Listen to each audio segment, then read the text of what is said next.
Bem-vindo ao canal.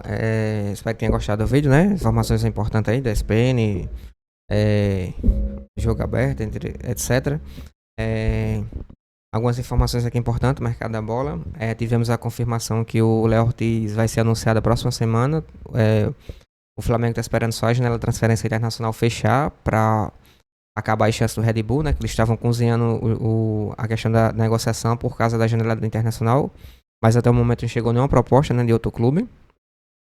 A única proposta que eles têm na mesa que é o próprio Flamengo, que chegou perto dos valores que ele pediu, que era 8 milhões de euros, 10 milhões de euros, a princípio eles tinham pedido, aí depois baixou para 9.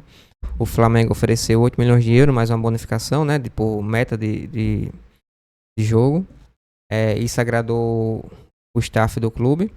O próprio jogador já despediu de alguns atletas, em algumas entrevistas que ele participou, né, do penúltimo jogo que ele fez um gol, no empate lá contra o São Paulo, o Botafogo de São Paulo. E também participou, jogou bastante contra o Palmeiras, perderam de 1-0, mas ele foi um destaque do jogo.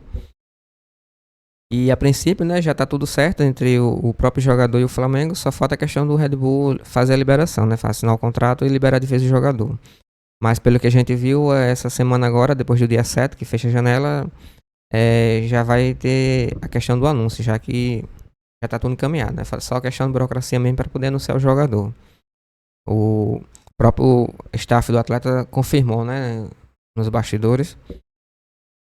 Tivemos também a busca do Flamengo pelo aquele zagueiro lá que tem 22 anos, né, da Rússia, do Spartak Moscou da Rússia. Só que parte do Flamengo falaram que não tinha nada, era só especulação por parte da mídia, né? Não tinha nada em contratação. A princípio seria o plano B do Flamengo para se a contratação do Léo Ortiz não desse certo, mas a gente viu que não tem nada, né? O próprio Marco Braz descartou essa questão. Tivemos também aí o acerto do Palmeiras com a cria do Flamengo, Lázaro. O Flamengo ganha a bonificação em cima, depois dessa negociação, né? Infelizmente vai para o rival. Mas mesmo assim o Flamengo ainda ganha bonificação. Lembrando que todos os contratos que o Flamengo faz com as jovens promessas, né, com as crias da base, tem aquela bônus de participação, né, de formação do jogador, etc. Geralmente o Flamengo nunca vende a parte toda, né? Sempre deixa 5, 10% em cima do atleta quando vende, tá bom? Foi assim com o Vinícius Júnior, foi assim com o próprio Lucas Paquetá. Tivemos também o que repercutiu ontem nas redes sociais, estava até em alta, né, nos trends, foi a ligação do Renato Gaúcho, o técnico do Grêmio, para o Mateuzinho, que a princípio o Flamengo barrou a negociação dele junto ao Corinthians. Depois da nota que o próprio Corinthians emitiu, isso desgastou um pouco a relação entre o Flamengo e o Corinthians. O próprio presidente do Corinthians, né, falando que o Flamengo sacaneou eles e tudo mais, e o próprio Marco Braz falou que a princípio não tinha nada, nem eles assinaram o contrato, nem deu nenhuma garantia de pagar o jogador nem nada, isso gerou esse desgaste. O Botafogo estava interessado, só que o próprio staff do jogador e o próprio jogador não quis ir pro Botafogo, pelo pai dele ser corintiano, ele já tinha passado uma semana lá treinando, e isso gerou um pouco de desconforto, né? Aí o Flamengo bateu o pé, disse, já que ele não vai pro Botafogo, também não vai pro Corinthians, né? Vai ficar no Flamengo. Só que como o treinador Tite quer 2 jogadores por posição, a princípio ele está descartado. Hoje é o terceiro, né? Atrás do Varela e do Mateuzinho, do Wesley. E tá sem espaço no Flamengo. E o próprio Renato Gaúcho, sabendo disso, ligou para ele ontem, conversou bastante com ele. Conversou também com o staff do jogador. A gente tá esperando aí só chegar a proposta oficial por parte do Grêmio. A princípio o Flamengo não vai fazer jogo duro, né? Vai querer negociar o jogador. A gente não sabe se vai ser por empréstimo ou vai vender o passe do jogador, mas a gente espera aí pra ver como é que vai ficar, né? Mas a princípio não tem nenhuma chance dele permanecer no Flamengo, né? Embora eu acho que ele seja bem melhor do que o Varela e do que o Wesley, né? O Wesley é bem ofensivo, mas deixa muito a desejar na parte defensiva.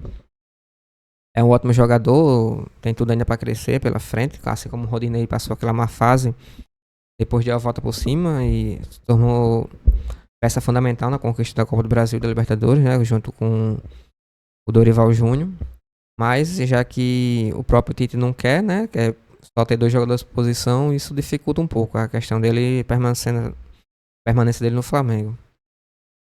Tivemos também aí a audiência da Band batendo todos os recordes, ficou em primeiro lugar, aqueles picos de liderança na audiência do Campeonato Carioca. No último jogo agora de Flamengo e Sampaio Corrêa, lá em Belém do Pará, ficou em primeiro lugar na audiência.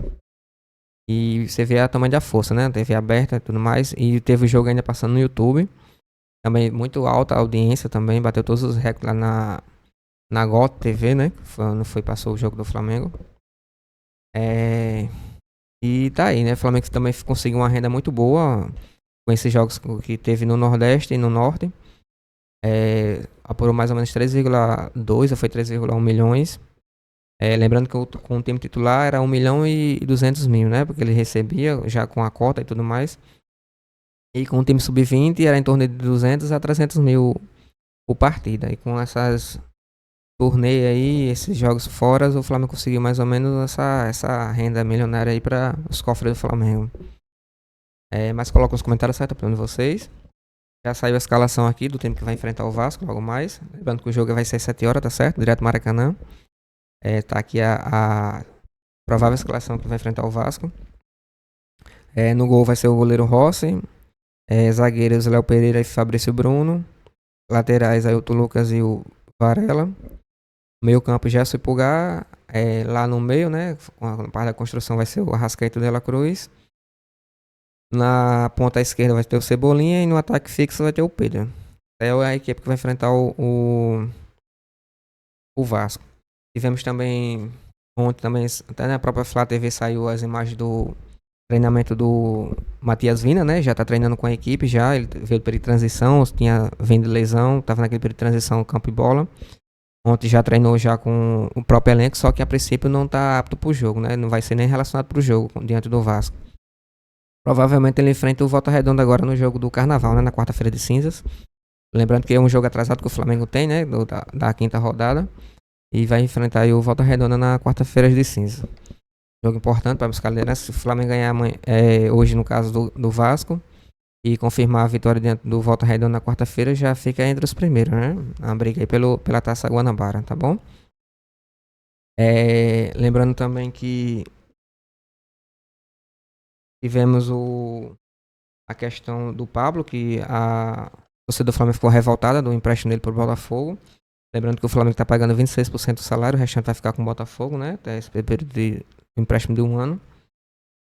E a torcida não gostou nem um pouco, só mais depois daquela arrumação do Igor Coronaro, que foi oferecido ao Flamengo.